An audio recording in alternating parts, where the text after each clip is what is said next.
சரி, இப்படி பிள்ளைங்க வந்துட்டு ப்ராப்பர்ட்டி எழுதி வாங்கிட்டு அவங்கள தெருவில் விட்டு போகிறாங்க, இல்லை முதியோர் இல்லத்துல சேர்த்துட்டு போகிறாங்க.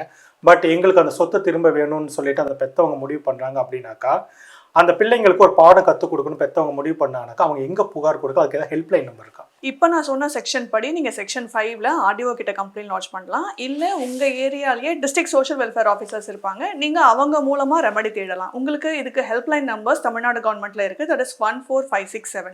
நீங்கள் உங்களால் நேரடியாக போய் சொல்ல முடியல, உங்களுக்கு ஏதாவது இஷ்யூஸ் இருக்குது, இல்லை எப்படி வருதுன்னு தெரியல, உங்களுக்கு அந்த மாதிரி பதட்டம் ஏதாவது இருக்குது அப்படின்னா, நீங்கள் 14567 அப்படிங்கிற ஒரு ஹெல்ப்லைன் நம்பரை நீங்கள் கால் பண்ணீங்க அப்படின்னா உங்களுக்கு அவங்க ப்ராப்பராக கைட் பண்ணுவாங்க. என்ன பண்ணணும், ஏது பண்ணணும்னு உங்களுக்கு ஒரு ஐடியா கிடைக்கும், கிளாரிட்டி கிடைக்கும். நீங்கள் முதல்ல ஏதாவது ப்ராப்ளம் அப்படின்னா நீங்க பயப்படாதீங்க, நமக்கு யாருமே இல்லையே அப்படின்னு எந்த ஒரு டெசிஷன்ஸும் எடுக்க வேண்டாம். நீங்க இந்த நம்பருக்கு கால் பண்ணுங்க. இல்ல உங்களுக்கு கவர்மெண்டால ஃப்ரேம் பண்ணப்பட்ட இந்த ஒரு ஆக்ட் இருக்கு, உங்களுக்கு தேவையான ரெமெடி உங்களுக்கு கண்டிப்பா கிடைக்கும். மினிமம் ஒரு 10,000 அமௌண்ட் வந்து உங்களுக்கு அட்லீஸ்ட் ஒரு மெயின்டெனன்ஸ் அமௌண்ட்டா உங்களுக்கு ஃபிக்ஸ் பண்ணுவாங்க.